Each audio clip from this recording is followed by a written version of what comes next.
et je m'excuse de vous disturber, de disturber mes amis Facebook, mais en fait c'est parce que je ne sais pas utiliser le truc en direct, donc j'utilise Facebook, c'est plus facile, et ensuite je transfère sur YouTube, et en fait il y a une question de logiciel à placer, je ne sais pas le faire, ça me prend du temps, et donc ouais, le côté technique qui me manque, donc voilà, pour moi le plus facile c'est de prendre un micro, une connexion internet, et parler, et en plus parler sur la base bien sûr d'une compétence, mais ne pas savoir exactement ce que je vais dire. Enfin, et c'est volontaire, hein, c'est volontaire. Parce que bon, c'est un peu à la Roosevelt, quoi, hein, discussion au coin du feu. Je vous parle d'une compétence, et aujourd'hui j'avais envie de parler donc de la science politique. Et donc la politique concerne la gestion de la cité. La gestion de la cité. Tout comme on gère une famille, tout comme on gère une entreprise, une usine, un commerce, eh bien on gère aussi la société d'une ville. Mais aujourd'hui ça va beaucoup plus loin parce qu'on gère une région, on gère un pays, on gère un monde. Il ne faut jamais oublier ça. Nous sommes les Beni Adam, les fils d'Adam. C'est une vieille valeur. C'est-à-dire que parfois les famines, les starvations nous ont poussés à des conquêtes, à des guerres, parfois des égaux, etc., etc., toutes les raisons de guerre, mais il ne faut jamais oublier la fonction universelle. Et le bien des autres pays est aussi notre bien. Donc c'est la question de la vie, de la planète, mais ça va beaucoup plus loin, c'est la protection des espèces, c'est la protection du renouvellement du monde. Et donc, la politique concerne aujourd'hui la planète. Ce n'est pas uniquement notre microcosme social, mais l'entièreté. Et c'est pour ça qu'il faut un gouvernement mondial et arrêter de nous sortir vos histoires de souveraineté. Nous avons un devoir d'ingérence au nom de la protection d'un monde. Lorsque l'on fait des abus, je vais vous donner un exemple. Par exemple, la Grèce, son cadastre était très très mal organisé. Il était organisé à la tunisienne. Tu construis comme tu veux, tu fais ce que tu veux. Eh bien, l'Europe a imposé, dans les conditions d'entrée, de tenir un cadastre et une réglementation foncière, etc. Eh bien, la Grèce s'est conformée à ces demandes, de même que le Portugal, qui était un pays qui était au niveau de la Tunisie. Mais l'Europe lui a imposé des règles pour rentrer dans l'Union européenne. Aujourd'hui, le Portugal est un pays très, très bien organisé, tout autant que la Grèce. La Tunisie était au même niveau que l'Espagne, que le Portugal et que la Grèce. Aujourd'hui, nous sommes dépassés et nous sommes un pays vraiment, un modèle de sous-développement à ne pas suivre. Nous sommes vraiment le contre-exemple. Et donc, vous voyez, nous avons besoin d'une ingérence étrangère. Et arrêtez de nous dire souveraineté, souveraineté, ou honneur, honneur, ou dignité, dignité. Derrière ces mots de dignité, qu'est-ce que ça veut dire? Ça veut dire sécurité. C'est pas la fierté d'un pif trop long ou d'un pif tordu, non. C'est la réserve vitale d'un pays. Lorsqu'un pays est menacé de banqueroute, lorsqu'on touche à sa monnaie, lorsqu'on touche à ses ressources, c'est ça l'orgueil d'un pays, c'est ça l'honneur d'un pays. Donc il y a une question de mots qu'on utilise. Quand on parle de mots, c'est pas le pif, c'est pas le pif, c'est pas la fierté d'un pif, non. C'est la vitalité d'un système. C'est la vitalité d'un système. Lorsqu'un système est menacé de crever, oui, ça peut arriver. Et bon, je ne vais pas faire le pessimiste, mais ce sont des visions que l'on doit toujours avoir en vue. Donc ce risque vital, quand il touche la monnaie, lorsqu'on voit que la monnaie tunisienne aujourd'hui ne vaut plus rien, et encore, on est soutenu par des pays pour lui donner un semblant de valeur. Mais sur le marché d'échange, elle ne vaut rien. Et on a besoin de la coopération internationale pour tenir notre monnaie, parce que notre monnaie est vitale, ça n'a plus de sens. Ça n'a plus de sens lorsque un ouvrier, vous le payez comme 10 € la journée. Ça n'a pas de sens. Et que vous lui dites, oh, c'est trop cher parce que ça fait 30 dinars et que 30 dinars, c'est beaucoup. Mais 30 dinars, autrefois, ça valait 30 €, mais aujourd'hui, ça ne vaut que 10 €. Donc la dépréciation, la dévalorisation du pouvoir d'achat, de la main-d'œuvre. Donc ce sont les petits riches locaux, les petits entrepreneurs locaux qui font payer sur le travail des ouvriers. C'est une inégalité et donc on a besoin à la base d'avoir une monnaie soutenue par la coopération. Et ce côté ingérence ou coopération, appelez ça comme vous voulez, eh bien, il est... qu'est-ce que je voulais dire? Oui. Ce côté ingérence ou coopération, je ne sais plus ce que je voulais dire, j'ai perdu ma phrase, j'ai pensé à autre chose en même temps. Bon, voilà. Et alors, donc, la politique est tellement difficile à définir parce que c'est un mot magique. Parce que tout est politique, et en plus, on parle d'un mot qui fait la politique, le politique. Eh oui, on parle du politique. Le politique, c'est la scène d'engagement. La politique, c'est toutes les questions de socio-économie. Le politicien, c'est celui qui s'engage. Le politologue, c'est celui qui étudie les sciences politiques. On a encore le technicien, on a encore le politologue, le politicien, on a encore le politicard. Le politicard, ça, c'est de la foutaise. C'est-à-dire ces gens aux prétentions immenses que l'on voit dans les élections et qu'on ne voit pas dans le concret. On appelle ça des politicards, c'est-à-dire des gens vides. Donc vous voyez, la politique elle-même est un objet difficile à définir. Il y a plusieurs mots pour la définir. Donc ça fait de la perte, qu'est-ce que je voulais dire encore? Tout à l'heure, je vous avais parlé du métier des rois. Oui, j'aimais bien ce titre du métier des rois, parce que c'est une fonction dans laquelle on veille au bien-être de la population, au bien-être de ses civils, au bien-être d'une population au sein d'un territoire déterminé. J'aime bien cette définition. Mais bon, le mot roi doit être supprimé, bien sûr, parce que le roi est devenu héréditaire. C'est celui qui transmet le pouvoir à qui? À son fils. Ce n'est plus à l'homme le plus compétent, mais ça devient un transfert à sa généalogie, à son hérédité, comme si le pays lui appartenait. Et donc il a fallu trouver un autre système. On a eu des rois de bonne qualité, certainement. On a eu des rois immoraux, et on leur a donné des noms. On a appelé Soliman le Magnifique. Je ne sais pas pourquoi, je ne sais plus pourquoi. On a appelé son fils, j'ai oublié son prénom, Livrogne. Bon, on ne va pas faire de fausses accusations, mais l'histoire l'a catalogué comme Sélim Livrogne, je crois qu'il s'appelait Sélim. Donc on a essayé de donner des noms à des règnes. Donc on a eu le roi vertueux, on a eu le roi taciturne, on a eu le roi, et puis on a certainement eu des rois de mauvaise qualité. Donc une gouvernance veille à avoir des biens, des gens corrects. Est-ce que les gens sont tenus par la moralité ou pas? Alors là encore, on peut revenir chez certains auteurs. Chez Machiavel, il n'y a que l'intérêt qui compte. Peu importe la moralité, mais Machiavel a vécu une époque de guerre, les guerres italiennes, et donc au nom de la guerre, il fallait faire la guerre, et donc au nom de la guerre, à la guerre comme à la guerre, et il fallait être immoral, menteur, impitoyable, et bref, donc ça c'était Machiavel. Un auteur dont je n'ai pas parlé dans mon bouquin, c'est Kant, qui lui parlait de morale. On est tenu par la morale, évidemment. Quand on tient la responsabilité d'un peuple, on est tenu par des règles. On doit être honnête, on doit être bon, on doit être bienveillant, il y a des qualités altruistes qui sont là. Alors, que faut-il dire? Est-ce que ces qualités ont fait les grands hommes? C'est certainement mêlé au contexte économique. Voilà.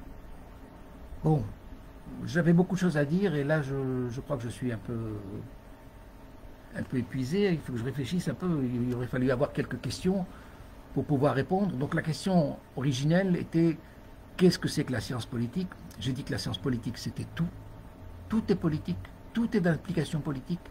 C'est un métier. On s'occupe de la société comme un médecin s'occupe de votre peau, de votre santé, comme un garde de sécurité s'occupe de votre bien, de votre sécurité.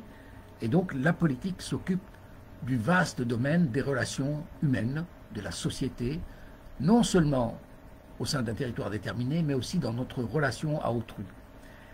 Et est-elle une science? Oui, elle est une science. Peut-elle prédire? c'est pas l'objet aujourd'hui, mais dans un autre chapitre, j'ai parlé de la science politique comme une technique, comme une ingénierie. Quand on comprend les différents aspects de la mécanique, on finit par faire des prévisions. Et c'est pour ça que je vous ai dit que certaines prévisions que j'ai faites, elles n'ont rien de la, comment on appelle ça, de la boule de cristal, mais c'est plutôt de l'analyse économique. Comme je vous dis aujourd'hui, Éric Zemmour a des possibilités d'être président, de fortes possibilités, et il risque de provoquer, je ne dis pas une guerre civile, mais des brutalités sociales dans le sens que des gens peuvent mourir dans l'anonymat, mais cette mort est mêlée à une politique d'exclusion. Je pense, bon, vous savez, on est longtemps avant les événements, avant qu'il ne soit candidat et avant qu'il ne soit élu, mais si jamais ce personnage passait ces étapes, et il semble être en bonne voie, eh bien, on prédit une décadence de la France, une décadence économique, des conflits avec l'Europe, des conflits avec les États-Unis, des conflits avec les pays africains en voie de développement. La voie de Zemmour nous mène vers ces complications. Ce n'est pas de la prévision, c'est juste de l'analyse, parce que les rapports politiques sont des rapports d'équilibre. Et ce personnage qui arrive avec ses complexes personnels dénonce et il veut ramener la grandeur de la France. On peut ramener la grandeur de la France dans la discrétion, avec des actes concrets. Mais à partir du moment où on le clame, ce n'est pas spécialement bon. L'image de Trump, je crois que les analyses de la politique de Trump pourraient être significatives. Donc voilà. Qu'est-ce que je peux dire encore? Je peux dire bien sûr beaucoup de choses, mais il faut qu'on me lance des pistes de discussion. Et oui, ce que je veux dire, c'est que la politique ne sait pas prévenir. Si, la politique sait prévenir. Elle sait prévenir de ce qui se passe, tout comme un joueur de jeu de cartes. C'est là où je voulais arriver. La politique, c'est comme un jeu de cartes. Vous pouvez avoir un mauvais jeu et arriver à la victoire. C'est ce que font les bons joueurs. Donc les bons joueurs arrivent toujours à la victoire. Et ça fait les bons politiciens. Assister d'un bon appareil d'État, assister d'un pouvoir d'exécution. Voilà ce qui fait le bien-être d'une population, voilà ce qui fait la réussite des pays. Donc tout ça, quand on vous dit que la science politique c'est la science de l'État, non. L'État est un instrument.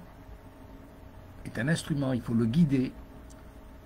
Donc un bon instrument peut conduire à une bonne politique. On a été surpris par exemple en Belgique, quand il y a eu une crise politique, je ne dis pas grave, mais une crise politique assez étonnante, où on est resté, je pense, pendant une période de 9 mois, sans gouvernement.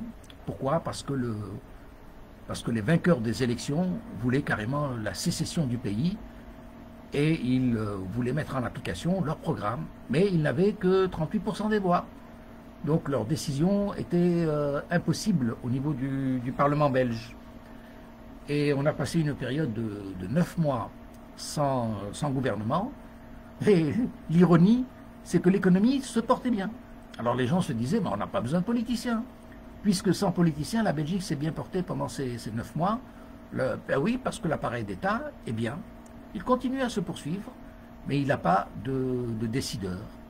Donc il est en pilotage, je ne dis pas plus automatique, mais il se pilote, il conduit, il continue.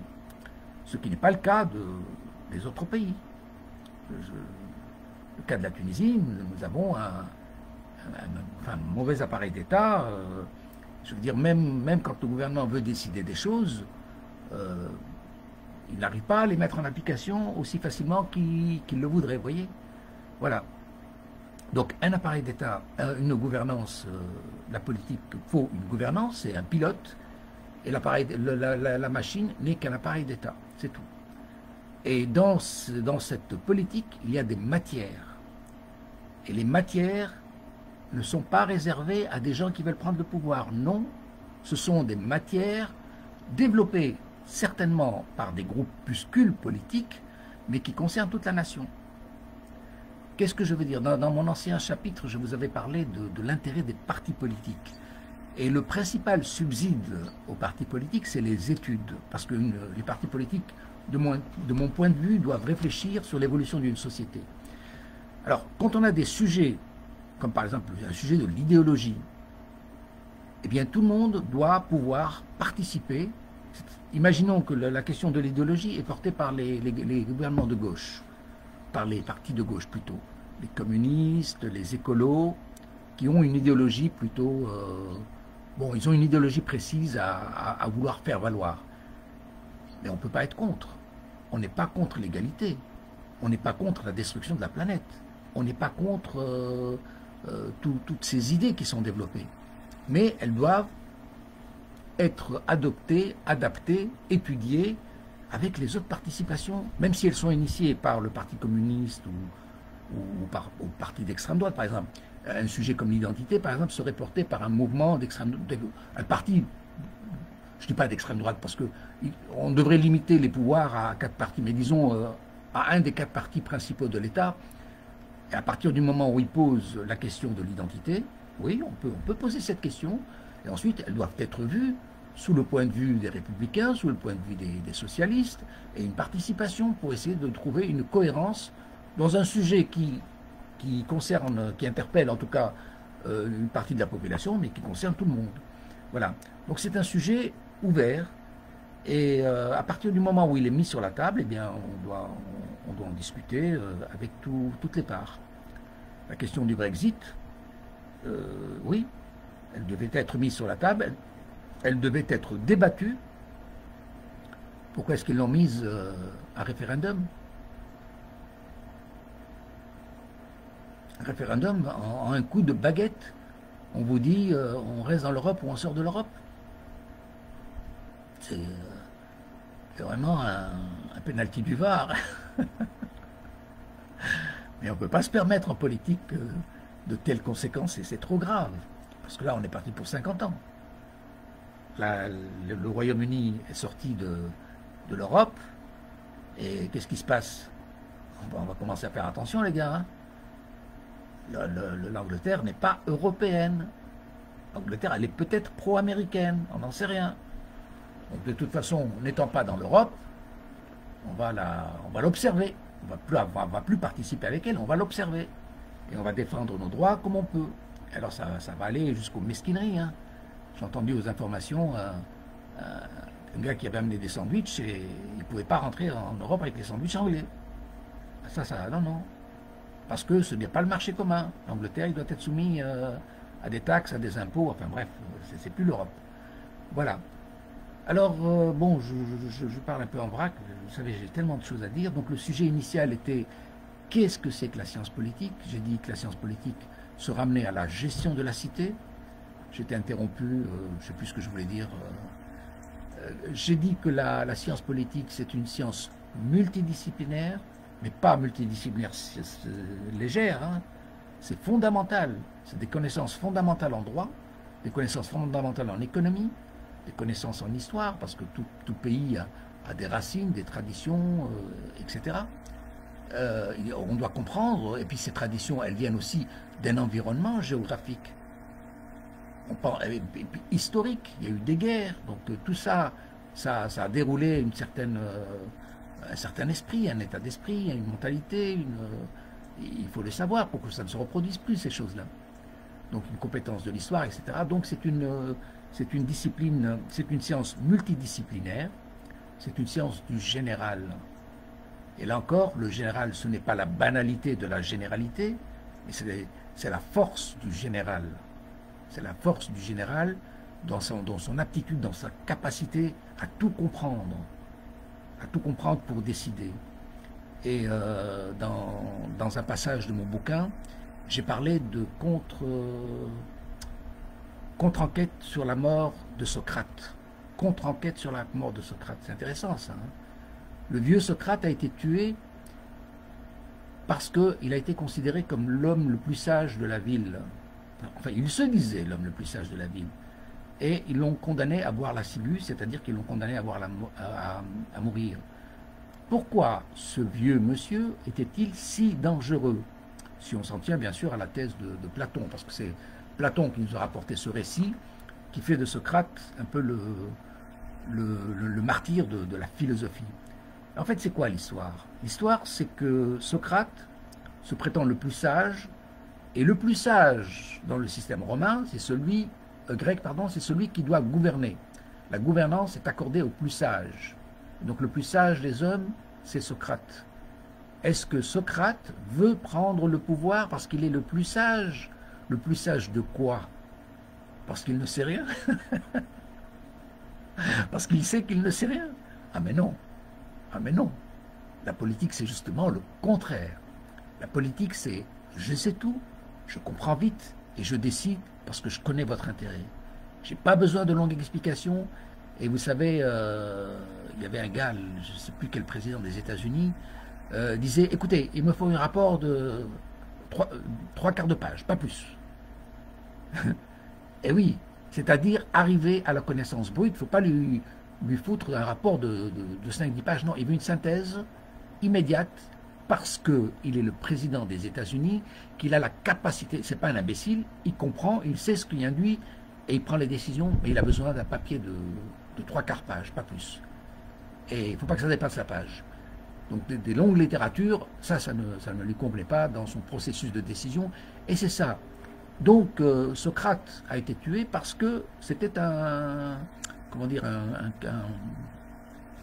colporteur, je ne sais plus comment, je n'ai pas le mot, quelqu'un qui veut en fait faire un coup d'État ou qui veut prendre le pouvoir, et sous des airs intellectuels, vous voyez, il est là, il veut renverser le pouvoir, il veut prendre le pouvoir avec des manières insinues, et il a été condamné à mort au nom de cette pratique insigneuse. Voilà, insigneuse, c'est le mot que je cherchais.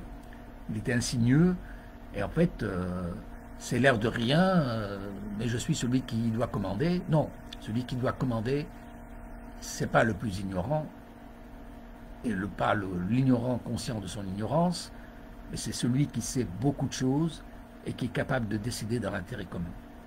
Voilà. Je vais m'arrêter sur cette page de Socrate. Voilà. J'ai envie de parler du sujet, le sujet m'intéresse, mais bon, j'aurais bien voulu avoir un débat critique, une salle. Malheureusement, je suis un peu là, éloigné dans mon île, et j'ai malheureusement pas l'occasion de débattre. J'ai même pas le privilège d'être invité ou rien. Je suis un peu paumé, hein. C'est dommage, hein. Je trouve que voilà. Donc ça, c'est peut-être aussi l'intérêt de cette vidéo. Peut-être que des centres culturels en Belgique, des centres d'intérêt de sciences politiques, dans lesquels on pourrait partager ce débat public, parce que je pense qu'il y a une utilité sociale.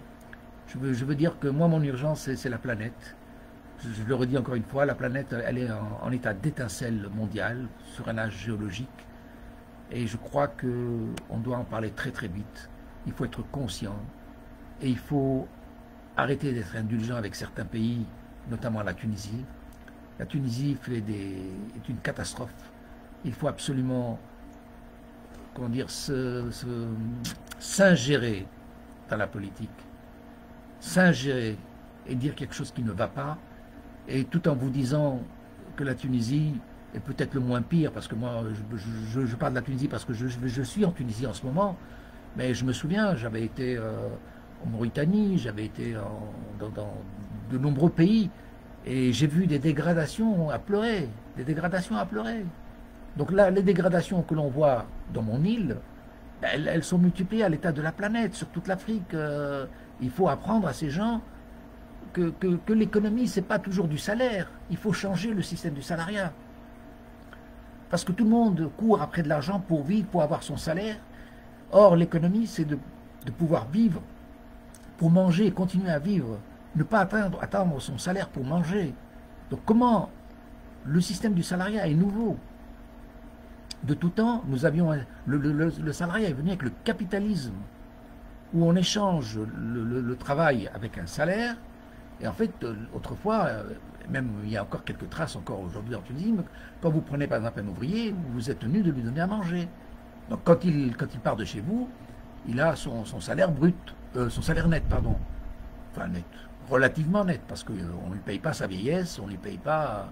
Normalement, s'il a un accident, si le propriétaire, si le capitaliste est loyal, il lui paye, mais ce n'est pas souvent le cas. Donc quand on a un ouvrier, on le nourrit et il met son argent en poche.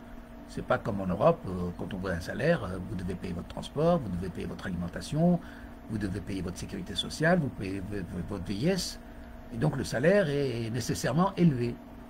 Bon, alors autrefois on avait d'autres systèmes de... Je ne veux pas dire qu'il faut revenir à l'ancien système, je veux seulement poser la problématique, que le salariat est nuisible quelque part à la protection de la planète. Parce que tout le monde court après l'argent, et quand on court après l'argent, on détruit. On détruit pour de l'argent, on détruit pour de l'argent, et il faut penser à un nouveau système. Je ne suis pas en train de vous parler dans le vide. J'ai proposé ces solutions dans le cadre de l'économie cyclique et des solutions à prendre. J'ai un chapitre entier, c'est le dernier chapitre de mon bouquin, où j'ai parlé de ce sujet-là. Alors, s'il y a des intellos qui veulent en prendre part, et on peut en discuter par après, mais j'ai fait des propositions concrètes par rapport à ça. Ok, bon, donc politique de la cité, politique multidisciplinaire, c'est le général dans le sens commandement, qui s'appuie sur des compétences, qui s'appuie sur une ouverture, qui s'appuie sur une méthode de démocratie. Ça j'en ai parlé, j'ai fait une vidéo sur le principe démocratique, parce que c'est une méthode de travail, d'ouverture, et aussi d'interrelation entre les gens. Les Zemmouréides, pour le moment, sont en train d'être nationalistes, patriotes. Non, on doit être humaniste et internationaliste, parce que c'est notre planète qui est en jeu. Vous savez, quand il y a des feux de forêt en Amazonie, eh bien, nous autres devrions être dérangés par les destructions de là-bas. Non, parce que c'est l'oxygène de la planète qui se renouvelle là-bas. Lorsque le trou de la couche d'ozone, je ne sais plus où on en est, on n'en parle pas, est en train de s'agrandir en Amérique du Sud, nous sommes concernés, parce que ça veut dire que les rayons vont pénétrer plus facilement dans la planète et ça nous brûlera la peau dans l'avenir. Lorsque la fonte des glaces est en train de se passer en Alaska, ça nous concerne. Lorsque le réchauffement concerne le méthane et les zones de Sibérie, et que ça risque encore de contribuer au réchauffement planétaire, nous sommes concernés par ça. Donc on doit s'ingérer dans la politique de l'URSS qui n'existe plus, mais enfin de la Russie. En tout cas, on doit donner des recommandations. Tout comme l'explosion de la centrale nucléaire de Fukushima, nous sommes concernés, c'est en train de détruire les océans. Donc il faut arrêter de se parler à un patriote ou de renouveler l'industrie.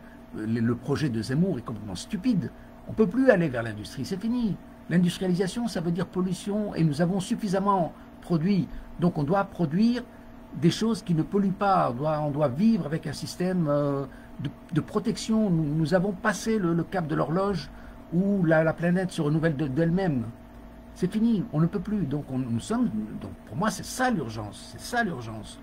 Alors en ce qui concerne les immigrés, par exemple, s'il pose ça comme sujet, lui, il veut les renvoyer, leur couper le salaire. Mais moi, je suis disposé à en discuter et dire de quelle manière est-ce que cette population éclairée, dans quelle mesure une population éclairée pourrait apporter sa contribution dans les pays du Sud. Pourquoi pas? Pourquoi pas? Bon, je ne voudrais pas trop m'avancer dans cette idée-là, mais par exemple, je ne sais pas, au moment de la Reconquista, quand les musulmans ont été renvoyés d'Espagne, mais ils ont beaucoup apporté à l'Afrique du Nord. Donc on peut imaginer qu'une population puisse, dans le cadre de la coopération, avec le côté positif, pas le renvoi, mais moi je suis pour la coopération entre les États. Je suis pour la fraternité, je suis dans tous ces pays. Et même pour les Palestiniens, arrêtez avec votre je signalais ça, arrêtez avec votre patriotisme ou nationalisme fermé, vous allez nulle part. vous devriez travailler en collaboration. C'est fini maintenant, c'est terminé. Vous avez essayé, vous n'arriverez pas avec la force. La force n'est pas une solution. À un moment, le cycle de la violence faisait aboutir à votre résultat dont on n'a pas vu de brillance. Alors, les Palestiniens, maintenant, il faut arrêter. Vous avez eu trop de souffrance. Et il vaut mieux arrêter cette voie de la souffrance. Donc, la coopération avec les voisins, la coopération, c'est pareil en Irak. En Irak, aujourd'hui, on est en train de se déchirer entre chiites et sunnites. Ben, bon, moi, je ne savais pas qu'il y avait une grande différence entre ces gens-là. Mais au sein du même pays, les chiites qui ont le pouvoir aujourd'hui se vengent sur les sunnites de Saddam Hussein. Enfin, ils sont dans une quasi-guerre civile et avec des méthodes de guérilla importées des États-Unis, parce que là encore, l'intervention américaine aux États-Unis, elle a exporté la violence. Parce que la légitimité de s'attaquer aux troupes américaines est devenue légitime pour s'attaquer à des civils irakiens. Oui, c'est jamais bon, le cycle de la violence n'est jamais bon, apporter le modèle de la violence n'est jamais bon. Je ne sais plus quel pays avait des militaires, je crois que c'était les troupes norvégiennes, les militaires qui n'étaient pas armés. Celle-là, elle est bonne. Ils sont intervenus dans un pays d'Afrique et ils n'étaient pas armés. Et ça leur permettait d'avoir un contact civil avec les gens et ils ont fait leur mission sans aucune brutalité. Vous voyez, ben je trouve cet exemple intéressant parce qu'à partir du moment où on brandit des armes, on perd son humanité. Voilà. Bon, allez. Je vous aime bien. Je vais m'arrêter là. Et à bientôt. Ciao, ciao.